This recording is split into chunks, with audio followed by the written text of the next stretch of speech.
সত্যিকার ভালো স্ত্রীর জীবনের সবচাইতে দামি সম্পদের নাম হচ্ছে তার স্বামী।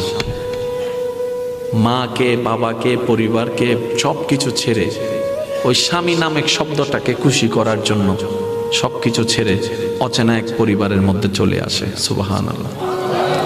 আসে তো আসে, খুব অবাক লাগে, আবার মানাইও নেই, একদম ম্যাচিং হয়ে যায়। যেখানে যাই সেই রকম একটা মেন্টালিটি আল্লাহ পাক তাদেরকে দান করেছেন ম্যাচিং হয়ে যাওয়ার জন্য।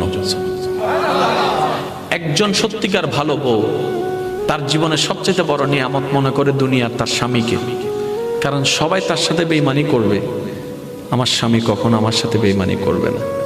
সবাই আমার হাত ছেড়ে দিবে, আমার স্বামী কখনো আমার হাত ছাড়বে না। এখানে যারা বিবাহিতরা আছেন, আমি ছোট্ট মানুষ হিসেবে শ্রদ্ধার সাথে একটা কথা বলি।